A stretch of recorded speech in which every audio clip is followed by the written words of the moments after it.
Yo, What do we got? This is not specific to Gen X, but it seems like our generation was the last ones to truly embody this. Man, I'm gonna tell you, the guy Harold Ramis and John Hughes, the director and writer of Vacation, they got so many of those elements right. I want to talk to you about childhood vacations. You know what, Scott? That's all I ever wanted. Nice. Yeah, thanks.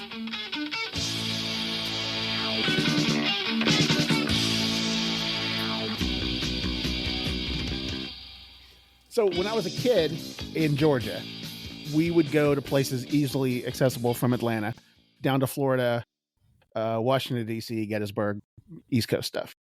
I don't remember a lot of those. I was young. We moved when I was about to start school. But my brother, 10 years older than me, got all of those cool vacations. I was talking to him recently about family vacations that he missed out on. He went to college right after I finished the second grade, so he was gone. It's a credit to him that he and I are so close because we're pretty far apart in age. Let's compile the list. Where did he get to go that you did not get to go? I don't know. It's all a big mystery. I'm gonna tell you something else about him. I always used to hear, when I was your age, I didn't have cable TV and I didn't have this and that. He was already an old man at like 17, rubbing his beard. Well, we're watching old 8mm movies one day, and there's my idiot brother riding up on his own horse when he was like 8 years old. What the? Yeah. That's ridiculous. I had to beg my parents for a bike that, the kind that wouldn't get me beat up, the kind with the mag wheels and the chrome and stuff. So I, at that point, I decided I will hear no more of his stupid arguments about that. But anyway, Florida is one, but we always used to go to the North Georgia mountains because it's an easy trip from Atlanta or the suburbs of Atlanta. And it's beautiful up there too. Oh, it's my favorite zip code in the world, right there. If I could be LJ or Blue Ridge, anywhere up there. So we went. I remember 3 or 4 of those. It was snowing one time, really, really bad. We had the pop-up trailer, and we took our dog. We had a shepherd mix. Her name was Rico, and we took her with us, and she would ride in that pop-up trailer. When we were on the road, I remember stopping for gas or to use a bathroom or something. And we'd get her hamburgers and toss it in there, and she'd gulp it down. And you pet her on the head. We there yet? Nope. So just go lay back down and go to sleep. So we'd get there, and those were great trips. When we moved to Oklahoma, my mom was in the West. St. Louis is the gateway to the West. We crossed that Mississippi River just other side of Memphis. And we're in the West, man. We're in Oklahoma City. Well, my dad, he was a manager at a truck company or a trucking company. He really didn't need his background in the U.S. highway system to understand that while we were west of Dixie, we weren't really in the West. We're in the Central Plains. Well, Mom was convinced. We went to Dodge City like soon after we moved to Oklahoma because we're in the West and we're going to do it up.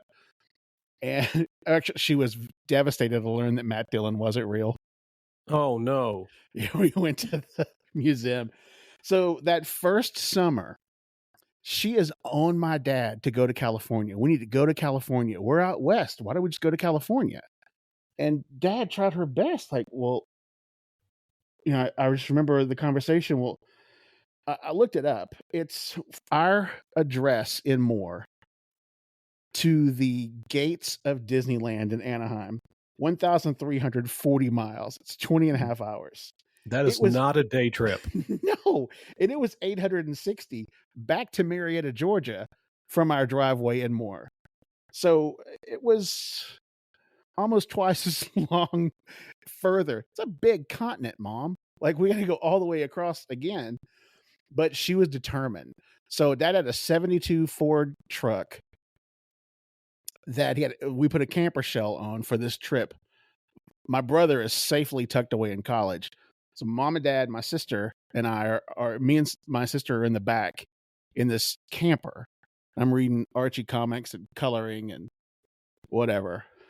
Please tell me that you had Mad magazines and ad libs. I did have, I think I had Cracked Oh, okay. Well, You can't fold the back cover and make a funnier picture, but it's not the same.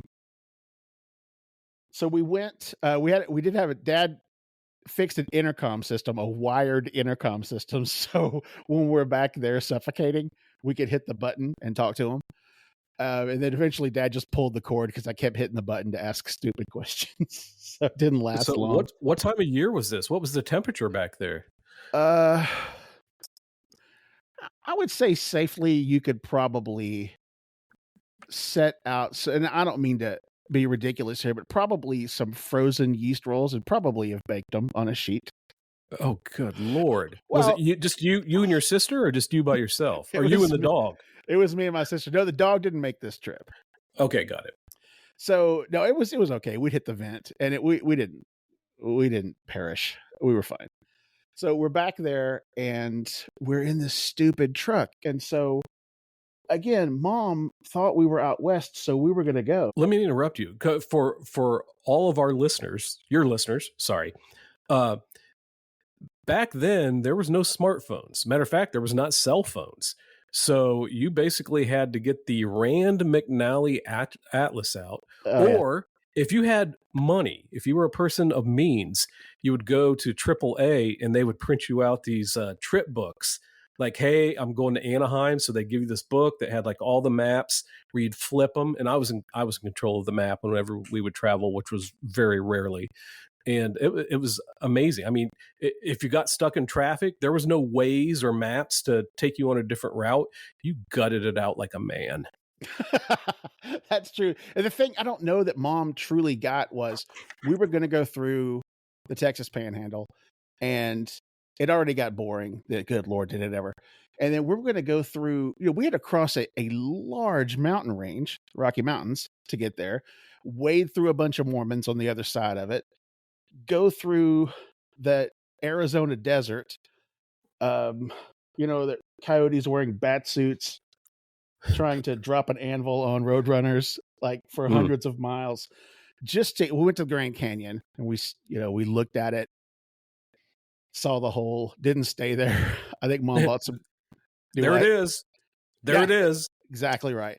Mom bought some tacky jewelry from some Indian ladies there selling turquoise stuff. And then we split because we had to get to Vegas. Now, I've had other friends who said, "Yeah, we went to Vegas this summer." I did too, but they're staying back then. Stardust and the Golden Nugget, all the old casinos, the hotels were still around. We didn't. We didn't do that. We were in that Ford truck. I'm colorblind, but everybody tells me it was green.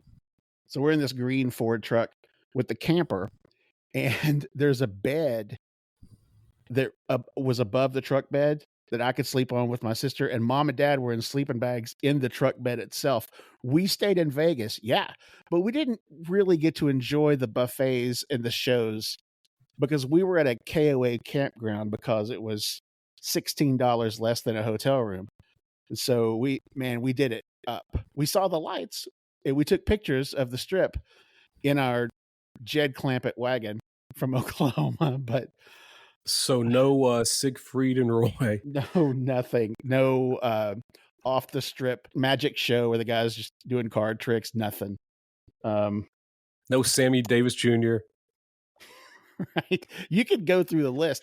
No Joey Bishop, no nothing. Like Okay, we I'm done. now I'm done listing things. we did see the marquees. So I know just inside those doors, people were living it up, having a good time. But we went back and ate beanie weenies at the KOA and uh, slept. So, but that's okay because we needed to be in a hurry to get out on the road again so we could break down on a 108-degree day in Needles, California. Yeah, Dad had to walk back to a gas station. What time of year was this again? It was May or June. It wasn't long after school was out that year. So we get to California, and we hit all three major parks. We did Magic Mountain, Disneyland, and Knott's Berry Farm. We went to San Diego. Mom loved Mexican food. We went to San Diego. It was pretty good. We saw a Dodger game, saw the Dodgers and the Braves. That was cool. I broke my toe in the ocean in San Diego. There's rocks on the beach, and a wave just kept banging me against it like uh, driftwood. So it's bleeding and busted open, and it didn't feel great in that salt water. So the next day we're at the San Diego Zoo, and I couldn't walk. I had this thing on my foot, and so they had to get me a wheelchair. And so Dad, first of all, the older I get, the more I realize Dad was a real trooper, because Dad's shoving me around all day looking at monkeys on a wheelchair. I'm in shorts, and I have that glistening fat-free mayonnaise skin tone, and redhead. And so I burn like crazy, and I burn with my leg bent, in that wheelchair. And so standing up the next day was like impossible. These blisters on my knees, like it hurt so bad. So I'm hobbling around like that old dude on the Zeppelin album with the sticks the whole day, the next day, and a couple of days later. And so parts of it were not great. The best part of the trip, my most memorable moment of that trip, we went to Universal Studios. I guess we went to 4 parks. And we're on the tram, and it takes you through the lagoon at Gilligan's Island, and then the water splits. That's where they filmed the 10 Commandments. And the guy on the speaker is just talking, to the vacationers. And out of the lagoon on my mom's side of the tram, a mechanical Jaws, busts out of the water. My mom screamed. She may have soiled herself. She jumped in my dad's lap screaming. And the whole tram was like, "Good Lord, hillbilly, settle down." And she was terrified. That's probably my best memory of that trip. Did you get judged because you were from Oklahoma? I was judging because we were from Oklahoma. So certainly everyone else was. Yeah.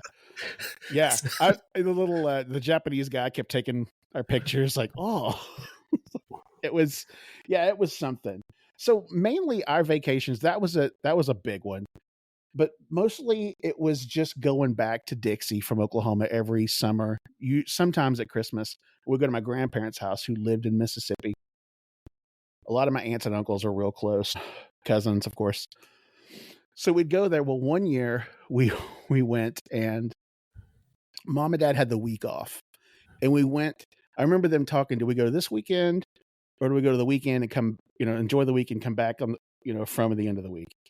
Well, it was decided we go at the beginning.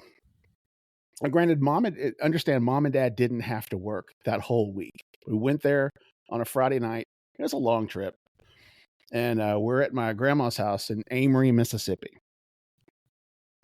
And we're seeing, the sights that we always did. But the best thing about those trips was going to my Uncle John's house and fishing at his pond there. And then all the cousins and aunts and uncles show up. My Uncle John and Aunt Jean didn't have children of their own, so we were all just kind of surrogates. They were like our mom and dad there. And so we would go and catch fish and then fry them up on the patio in the deep fryer, and the ladies would be in the house, cooking other things. And it was the highlight of every trip. Yeah, my Uncle Sid would have been there. It's my dad's brother. He talked like Waylon Jennings. Every time he talked when I was a kid, I thought he was going to say, "Them Duke boys are in trouble. Car better sprout some wings." Well, we were going to be short this time, just for a couple of days, so we didn't get to do that. Well, I remember Dad was on the phone at my grandma's house, and that rotary phone on the wall. Yeah. And I hear, how sometimes somebody gets real shrill and you could hear, like if they pull the phone away a little bit. It was one of my aunts, and it was like, "Well, Mickey, you didn't tell me y'all was coming out here. Land sakes, we could go to Jean's house." Now, that's an amalgam of every aunt I have. No, that sounds great. That's not one particular. I used a phrase from my Aunt Sue. I used kind of the diction of my Aunt Jo. These are the greatest women in the world. I am so lucky to have been born into this family. But whoever it was on the phone was beside themselves that we weren't going to see everybody, but it was going to be a short trip. And she said, "We can just go have a catfish fry and everybody can show up, cousins." And I'm like, "Dad, why do we make this trip if we're not going to do that?" It was also the next day, it was going to be some kind of, I don't know, carnival, something there in Amory. And so there's every reason to stay for another day. They didn't even have to work. Well, this was Dad's rationale. Son, I got a lot to do back home. We're just gonna be a quick trip out here. Also, remember those circus tickets we bought? Oh yeah, we're going to the circus when we get home that night. And he says, yeah. And Dad cracked open the wallet to shell out some bones for circus tickets. And so the tide turned quick. I knew we weren't going to go to John's house to go fishing. So that negotiation was lost. And we go back. Do you still have contact with any of those family members? Oh yeah, man. Yeah. Do they still own that property? No. Uncle John and Aunt Jean have both passed away. That property was sold. And I still see it when I go out there. I drive by that house. But no, that property is not available. But I still, that generation's kind of been picked at. So the cousins and stuff, yeah, a few of us still talk online. I will give you $179 if you can get video of you fishing illegally in that person's pond right now for catfish. I'm going to tell you something. If I were down there right now, I would put my hands behind my back and bob for catfish pie eating contest style. Like I would reach my face in there to get one of those cat. Yes, sure. On. How was the circus? I didn't get to go. Here's the deal. Good question. So we're driving back and it's like, it takes twice as long because I wanted to stay and I'm aggravated at that. And we're going back, and Dad would tell us, well, son, we got to get back, got work to do. And there's the circus. So we get back, and I remember, at that age, you get back out of the car, you go run to the garage to get on your bike and go ride. You have boundless energy and you've been cooped up for 10 hours. And so it back to the speed limit was 55 and it took 8 days to get anywhere. So I get back home and we're going to go, I think it was the next day that we went to the circus. So we load up, everybody's going. I think we had dinner early that night, the circus, and get some cotton candy. And we drive up and the cars are everywhere. They're not parked like straight. It's just weird. So we go in and Dad, we kind of get through the turnstile. Dad talks to the kid there. And then we're in the lobby and he's looking at the ticket stub. And he said, let me see where our seats are. And it's loud. There's some music from in there. So something's going on. And Dad said, man, I had to dang near demand that kid take this ticket. Like he didn't seem to care at all. So I'm thinking, well, we didn't need to buy tickets. Like what? And so we go in, we find our seats. And the whole place is a dirt floor. The whole place is full of sheep and cows and pigs. And there's a guy in the distance there, sold. It's a cattle auction. We had the wrong date. That's why the kid didn't want to take the tickets, because there were no tickets. It was a livestock show and a cattle auction. And we're sitting. When was the circus? There was no, we had the wrong date. The circus was a week later. And we're sitting there in the Made in Oklahoma building at the fairgrounds, wondering why isn't the big top here? And it's a cattle show. It's a livestock show. And we're sitting there and it finally dawns on us. I don't think this is the circus at all. I think that's why the kid up front didn't want to take tickets, because there were no tickets. And so we get up and leave. And Dad said, oh God, this is a cattle auction and livestock show. And Dad, the old Mississippi farmer, kind of sighed at it like, I wouldn't mind staying. But we weren't staying for that. And so we leave. And as we're leaving, I noticed all the vehicles in the parking lot were just a bunch of dually trucks with cattle, with trailers. That should have been a clue. But Dad just sheepishly, we got back in the car and said, these tickets are for next Monday. And I've already got them torn here. I don't know if they'll even take them. No. Did it work? Did you go the next week? I don't even remember. Probably. To your dad's credit, I did the same thing a couple months ago.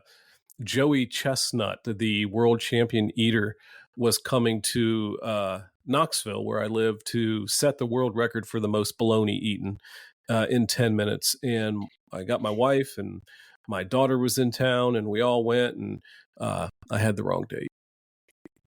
Did you go? Yeah, well, we went. We thought it was weird because there was so much. It was a soccer tournament instead of, so it was going to be the next Saturday, and we actually did go back the following Saturday and watch Joey Chestnut set the record for eating 12 pounds of bologna in 10 minutes. It's funny when it happens to somebody else. Yeah, I just felt stupid because, I mean, there's no excuse. Today's date, when everything's on your phone or your Outlook calendar or whatever, and you put stuff in it, you don't even have to think anymore. You don't have to remember dates. You just have to do what your phone tells you. Right. It was different times. There was when I was in college, there was let's see, when Kiss did their first tour with the makeup back on. Because I wasn't in college. I don't know when. That was in the 90s. A dude at my church was excited about getting to see Amy Grant, and he was an exchange college student from Germany. Spoke very little English, and all he could say was "Ja, Grant," and he was all excited. And so he and a buddy went, and it was the wrong night, and they got in somehow, and it was Kiss in full makeup, pyrotechnics, spitting blood, and he was freaked out. Like, so, it happens to the best of us and the worst of us, I guess. Yeah. Nice. So when I was a kid, my parents were poor, and we didn't really do any. I mean, I grew up where dad's mom and dad lived 30 minutes away, and mom's mom and dad lived 5 minutes away. So I mean, basically every once in a while I lived in Central Ohio. So we'd either go to Cedar Point or Kings Island, and that was about the extent of any vacations we had. When my dad's parents retired and moved to Florida, we'd spend a week down there with them, but they were not fun grandparents. So you're just basically sitting in the house eating old people candy, which for me, as someone who's approaching 60, that's how I gauge myself on my age. If I don't have that candy in the house, I know I'm still good. I'm still young. But one year, I forget what year it was. I think it was maybe 71, maybe 73. I can't remember. Were you born yet? I was born between those 2 years. Okay. So we go down to Kings Island again, well before internet, well before anything's mentioned. And we get down there. It's a crowded day. And it just so happens to be, hand to God, I'm not making this up, the day the Brady Bunch was at Kings Island. The Brady Bunch was filming their famous Brady Bunch episode at Kings Island the day we were there. Dude, that is Gen X candy right there. Now, ask me if I got to meet anybody. Did you get to meet any of the Bradys? Did not. The only thing I know is that we had to wait 2 hours to ride a roller coaster because the Bradys bogarted it for half the day. And then we were at the top. They have this thing at Kings Island called the Eiffel Tower, which is a third or a half replica of the real Eiffel Tower. And we saw a film crew running in the park, chasing somebody. I don't know if it was when they were doing the tube of Mike's drawings or what. I don't know. But yeah, if it was a chasing, if they were following somebody, it was during the cliffhanger that they had Yogi Bear in one of the tubes and Mike's drawings. And Mike, in his infinite wisdom, said, "Here you go. I could just put these in one tube. We're here for this. My company's reputation's on the line. But you know what? Sherwood Schwartz has a story to tell here. So let's do this stupid thing." And then, they raced through the park, and it's not my favorite episode. Yeah. Well, it wasn't my favorite day at Kings Island either because did you have to pay full price? Well, of course you had to pay. I mean, I think they're taping. I don't want to take over your vacation thing here, but somebody needs to. I mean, no one knew. There was no signs. It's not. It's like when Joey Chestnut came to Knoxville to break the record. I knew it was going to happen. It was on the internet. I could see it on Facebook. It was on the news and all that. For the Bradys at Kings Island, of course, no Nothing whatsoever. I mean, it wasn't even mentioned. So we just happened to pick the wrong day or the right day. At least I got a story out of it. Did you, other than the film crew, was there any indication that stars were there, that they were filming a show? Nope. Other than different sections of the park being closed off so they could film. Did you have to sign a waiver in case you got on TV? No. I remember that episode. It just had slackjaw kids in the background, like, "Hey, what's going on?" Just watching that. If you watch that episode, you will not see me in it because I was nowhere close to any of it. Man, still, that is a brush with greatness. I like to tell the story that I once peed next to John Elway at the Stapleton Airport in Denver. Yeah, I know. But I don't know what to say. I'm speechless. Right, I get it. But that's nothing like this story. You were close. You know how close to Ann B. Davis you were? So close. So close. By the way, I was at the FedEx St. Jude Classic in Memphis one time and peed next to former Masters champion Larry Mize. So there's that. 1987. Is that when he won it? That's the year he won, yeah. Yeah, I think it was like 94 when I peed next to him at the in golf course in Memphis. So hey, listen, look at us with our peeing next to sports celebrity stories. His golf shirt still had that green jacket smell. That's close. It smelled like something in there. I really wish this episode had finished with something other than who we peed near. You know what? Actually, I wish we would have started with that. It might have been a better episode. That's a great point. I don't have any other bathroom stories of note. I don't have any that I can share on a G-rated podcast. Edward, thank you for your time. Absolutely. Well, that was it. Easy. Tell your friends, neighbors, mailmen, kid at the drive-thru, therapists about the podcast and where to find us. We're on Free Nights and Weekends podcast at Facebook and on most of the socials. Quick note here, we're coming up on Thanksgiving, and that is my favorite holiday by a mile. Everybody, please take some time, enjoy your family, reflect on the year, and just be thankful. We'll see you next week on Black Friday. Eat that turkey. Why aren't we flying? Because getting there is half the fun. You know that.